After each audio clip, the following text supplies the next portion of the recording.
Една мравка се движи по патека дадена на овој цртеж. При тоа, мравката може да направи движење нагоре или надесно. Значи, ако се наоѓа мравката во оваа точка, може да појде само нагоре, во оваа точка, или да појде надесно.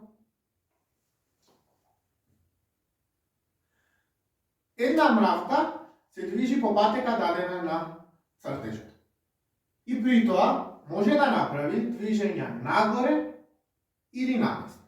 Значи, ако се наоѓа во оваа точка, таа може да појде нагоре, оваа точка, или надесно во оваа точка. Надолу и налево не може да се движи. На колку различни начини може мравката да стаса од точка А до точка Б. Тргнува од точка А, треба да стаса од точка Б. Ова точка можам да назначам со 0, 0. Колку имам нагоре? 1, 2, 3. Колку имам надесно? 1, 2, 3, 4, 5. Па така оваа точка била 5. Еден од патовите кои што може да ги направи е следниот. Од овде да појде овде, од овде, овде, од овде, овде, од овде, овде, од овде, овде, од овде, овде, од овде, овде, овде, овде. Ако со еден го означам движењето на мравката една единица надесно, а со 0 го означам движењето на мравката, имаме. Како може да го опишам еден од патовите кои што може да го направи? Што ни е даден, значи тука со потокалево ни е даден еден од патовите што може мравката да го направи. Ние треба да изброиме колку вакви патишта има. Значи први оди надесно, тргнува оди надесно. Значи имаме прво кеца. Оди нагоре, имаме луга. Пак оди нагоре, имаме луга. Оди надесно, имаме кеца. Оди надесно, имаме кец. Оди надесно, имаме кец. Оди нагоре, 0. Оди надесно, имаме кец. Друг пат кој што може да го направи мравката е следниот. Се нема тука, да насетам само че го запишам преку низа. Од овде да појде овде, значи кец, па пак да продолжи десно, пак имам кец, па пак да продолжи десно, кец, па да се качи тука. 0, горе, надесно, кец, а надесно, кец, па 0, 0, 0, 0. Значи со вакви некакви битстрингови, јас сакам да го опишам движењето на мравката. Колку придвижување треба да направи за да стаса од 0,0 во 5,5? Мравката треба да направи 3 движења нагоре и 5 движења надесно, што се вкупно 8 движења. Или оваа низа треба да се состои од 5 единици и 3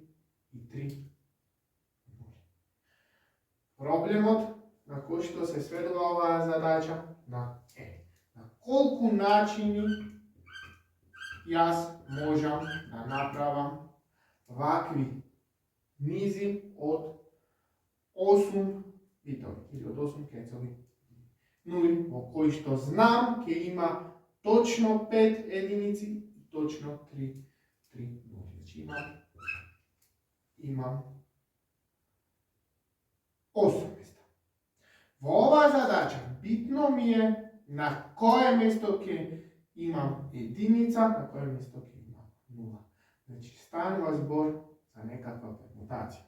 Ако ставам на прво место тука кец, значи прво ќе се придвижи надесно. Ако ставам 0, прво ќе се придвижи нагоре.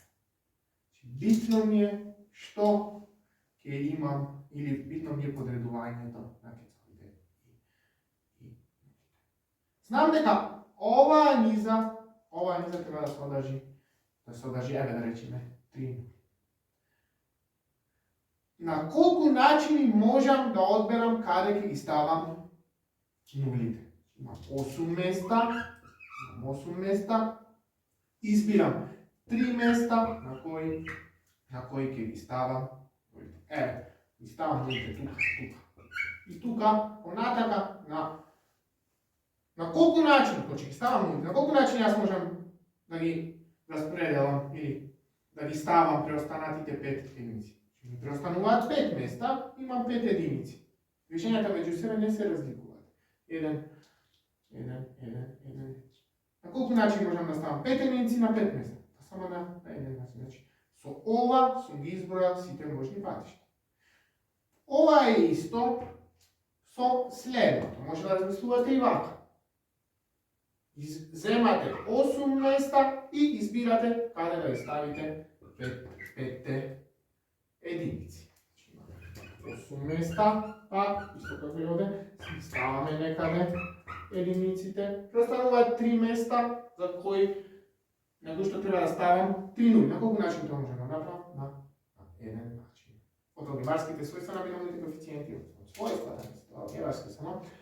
Знаете дека 8 на 3 е еднакво на 8 над 5. Фактички ова е некој комбинаторен доказ на тоа тврдење, но ајде да не го разлабочуваме, истото. Колку е ова? Ајде ова част. 8 факторијал, истото ќе го добиете, така. 8 минус 5 факторијал, 5 факторијал. Дали ова ќе земете, дали ова, било како. Јас само сакам да илустрирам дека може и на двата начин. Или да ги ставате нулите, или да ги ставате единиците. Битно во оваа задача е да забележите, битно е местото, значи битно е дали ќе има нула или кеца. Што значи тоа? Претходно објаснам. 8 факторијал тука, 8 минус 5 е 3 факторијал, 5 факторијал 8, факторијал можем да го запишем како 5 факторијал по 6 по 7. 8, тука имам 5 факторијал по 3 факторијал ми е 6.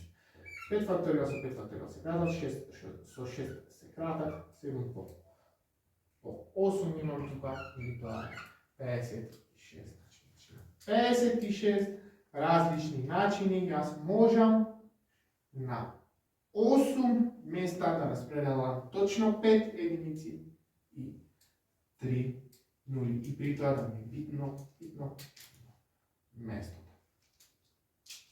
Што значи ова? Тоа значи дека имам 56 различни патишта по кои што мравката може да стаса од А до Б, движејќи се по секое придвижување или надесно, или нагоре.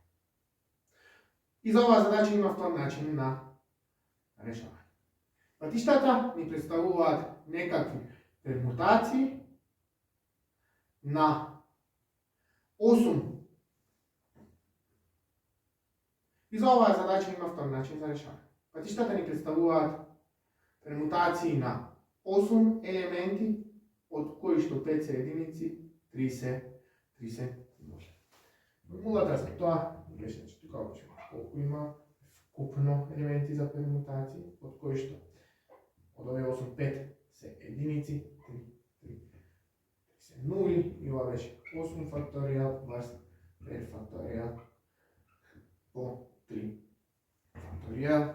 Исто тоа добивме, тоа е 56 начин. Пак ќе ви повторам, кај посложените задачи, што не може директно, кај кои што не може директно да се увиди за што станува збор, или вклучува некаква комбинација од различни типови на броење, најдобро е да работите со некаква миса.